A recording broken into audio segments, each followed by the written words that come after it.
It's been a good year for steel companies. The demand has been holding up, though tapering exports do pose some concerns of an impending slowdown. Binoy Kumar, the Steel Secretary, joins us now to talk about that. Mr. Kumar, good morning and thank you so much for speaking to CNBC TV18. If we can first start with the demand situation, where does it stand at currently and what steps is the government taking to ensure that the steel demand push continues? Good morning.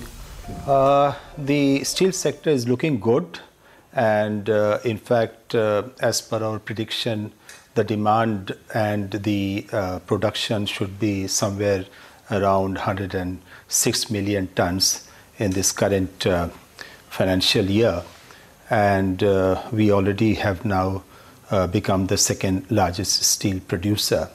So the demand basically is driven largely by our infrastructure projects, housing, real estate, and some of the related sectors, even including automobile and things like that. Okay. Mr. Kumar, good morning. Thank you very much for joining us.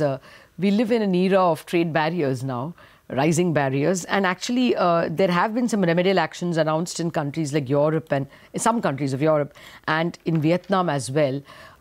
Any thoughts on whether we need to increase, any anti-dumping duty or any other duties? We are watching the situation very carefully. In fact, that is one of our main tasks. And definitely the tariff imposed by the US or the EU and now Canada, these are definitely impacting us. This time our exports have reduced. Of course, our exports were always very less compared to our overall production. But even then, comparatively about 30% we have reduced because of these barriers. We are watching the situation. We are making our representations. In the EU, we made representation. We are now going to make our representation in Canada.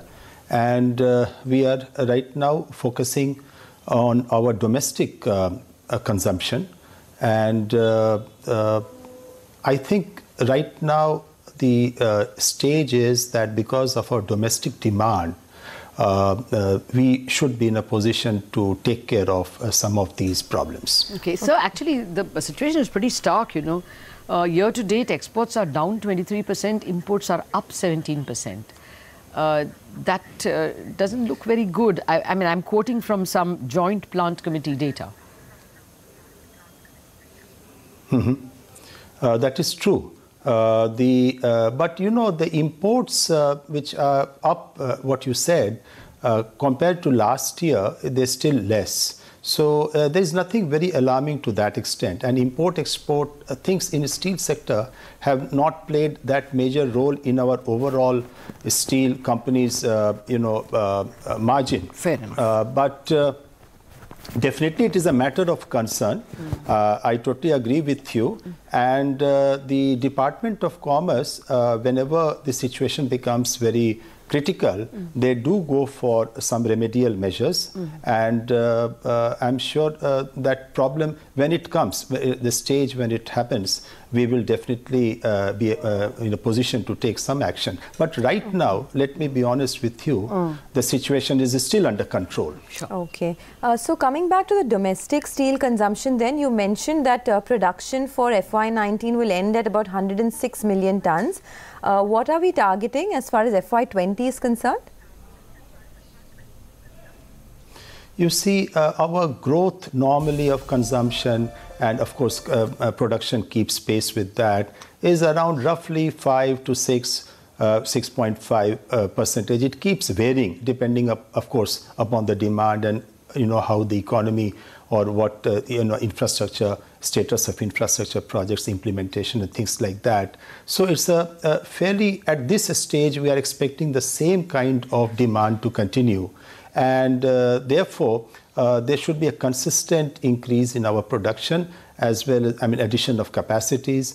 We have got something called National Steel Policy, wherein we have predicted or worked out that our capacity will increase up to 300 million tons by the year 2031. And this has been based on this, the growth that in consumption, which I just mentioned about you, ranging from 5 to 6.5%. And it keeps, of course, varying slightly 1 year after the other.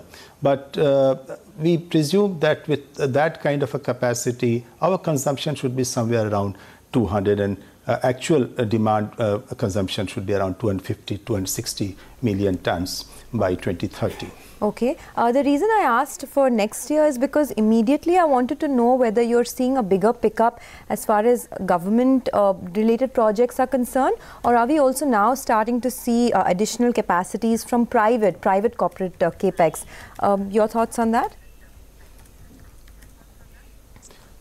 The demand definitely from the government sector is consistently increasing, and we also have a very good policy which we call as domestically manufactured iron and steel products, and this was brought out towards the latter part of the year 2017. And I'm very happy to inform that more than 8,500 crores worth of products have been domestically sourced by our own major public sector undertakings like ONGC, Railways, and Gas Authority of India Limited. So our companies, private sector companies, of course, including all public sector also, but majorly the private sector companies have developed now certain capabilities in which they can meet the challenges of companies which earlier used to import the products. They are able to meet the requirements domestically. So with this kind of a policy, we hope that we will further try to improve upon, and we should be in a position to meet the challenges. And of course, we do expect that our spending on the infrastructure projects and the housing will continue, and therefore our companies should be able to make good whatever demand that's there. Okay. Let me come to some minor issues, or rather micro issues, not really minor. This iron ore issue at NMDC, the Donimalai mine has been shut almost since the 1st of November. The Karnataka stalemate is continuing. Will they come to an understanding? Can you play a catalyzing role there?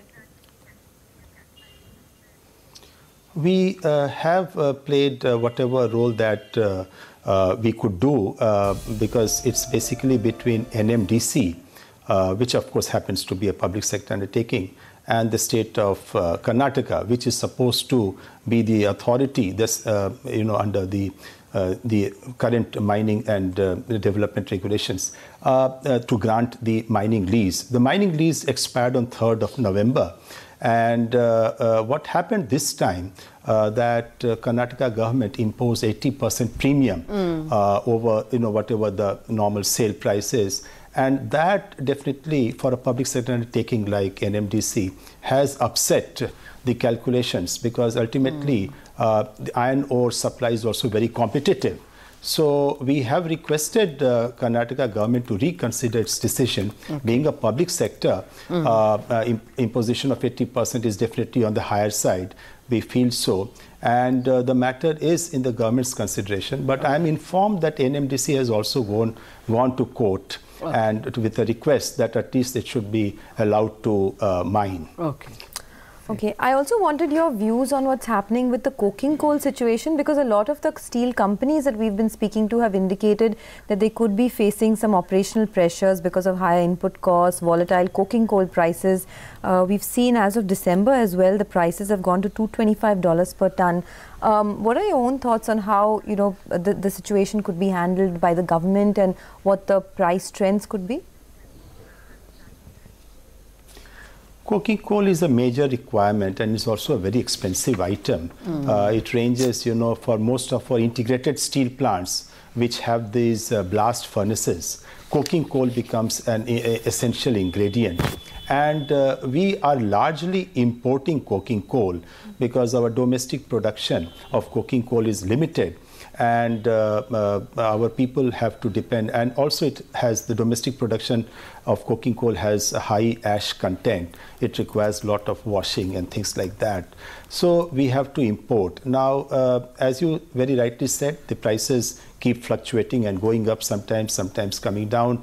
But because of the demand, therefore, right now we have an import duty of 2.5% on coking coal. Now, it's a very limited duty, but our industry, steel industry, feels that if Government of India could consider reducing it to zero, then perhaps it would be a big relief to them. So that is a matter which is, of course, under consideration, and I'm sure the Ministry of Finance will take an overall view of what exactly needs to be done, whether to retain 2.5. But 2.5 has been conventionally been there for a long time, and therefore we will again make a request. Let us see. Okay. What about iron ore itself? Auctioning of the iron ore mines was expected. There are some steel companies which tell us that they could hit a supply shortfall if it's not speeded up. Well, I don't think that that situation will arise, and the Ministry of Mine, we are in continuous touch with them, and they are aware of this issue that on 31st March 2020, some of these licenses, which are in the merchant mining sector, they will expire. And the captive mines, of course, will continue. Their time is up to 2030. So this is a problem which is very much known to our people in the Ministry of Mines. And, Ministry of Mines is working on it.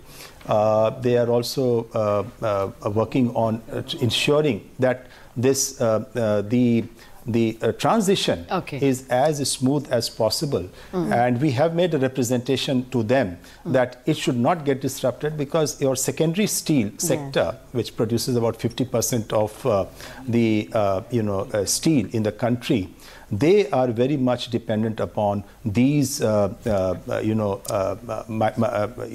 mines in the private merchant mines, and therefore, I'm sure things will be sorted out. Okay, so finally, I wanted to ask you if you have a view on the way in which the steel IBC cases have been dragging on. Only Electro Steel and Bhushan Steel have gotten done. And one thought that SR will get done. The Committee of Creditors had a view, but now it's dragging on in court. People who didn't have 40,000 crores 2 years ago are now ready to pay 54,000 crores. No intervention from the government one way or the other?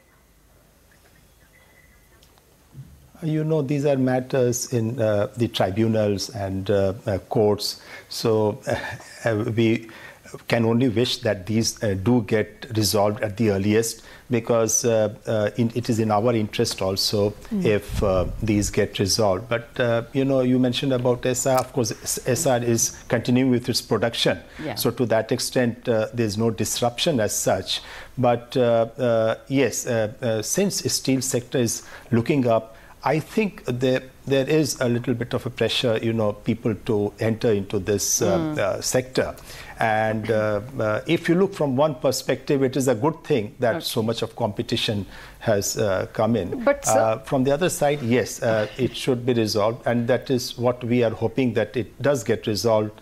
SR in particular, which we are hoping that things should get settled in the next few months. Given such a voracious appetite to buy steel companies at competitive prices, why isn't the government of India taking advantage? Why do you want to keep SAIL? It will fetch you such a lot of money if you were to put it on SAIL. SAIL does, first of all, it's one of the very important public sector undertakings. And wherever they have been, and for your information, they have started making operational profits in the current year. That's exactly a great time to sell, isn't it? They are.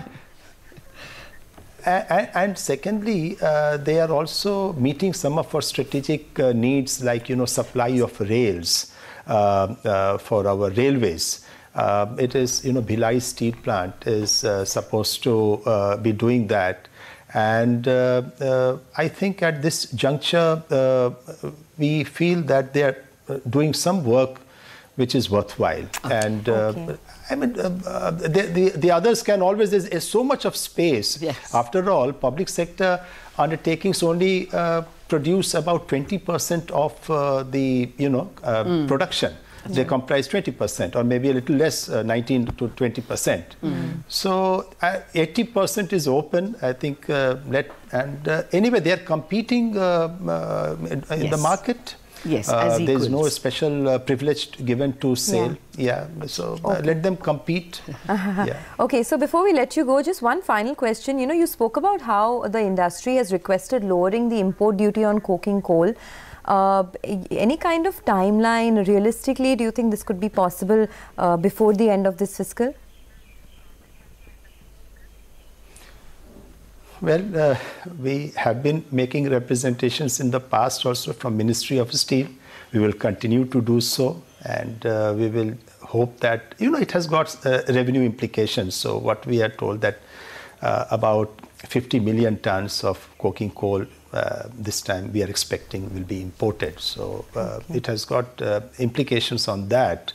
And we also want, on the other hand, especially we are telling our public sector undertakings that try to reduce the imports and use some innovative measures of mixing, from also, the domestic production there. And we have made requests to our Ministry of Coal that they should allocate the coking coal mines to our public sectors, at least to start with. So we have a fair amount of coking coal production in the country, about 20 to 30 million tons, of course, with a higher ash content. But we can always mix it.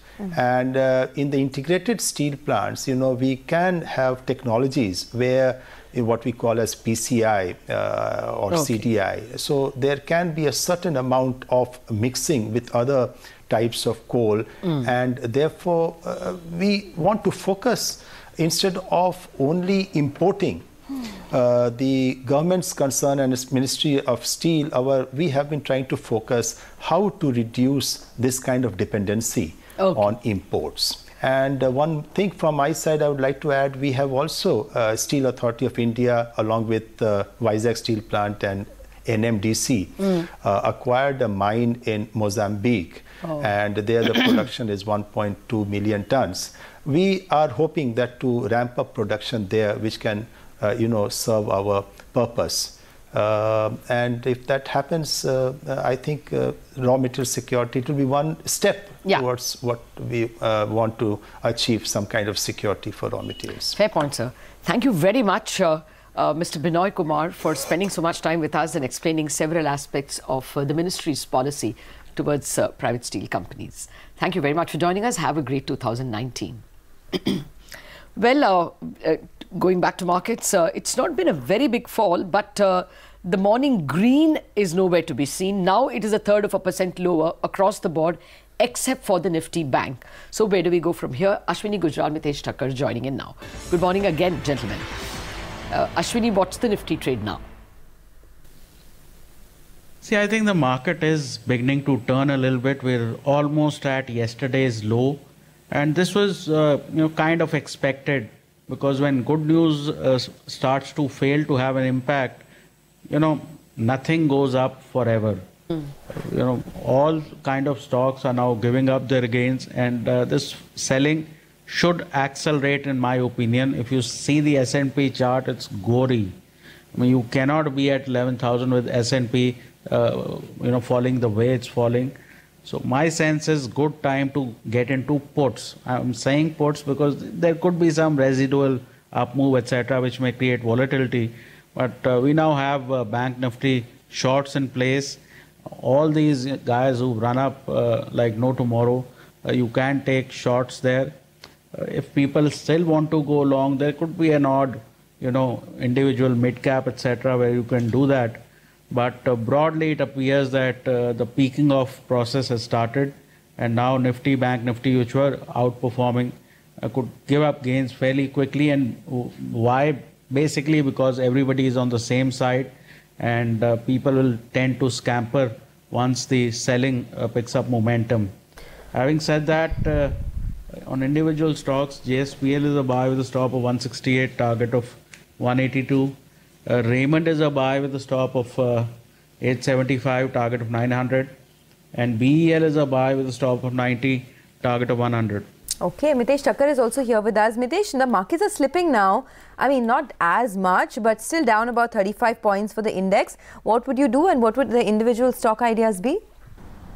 So I think, yes, there will be some intraday choppiness, but I think yesterday's low of 10,880 is the important pivot. I think we would still attempt a long over there.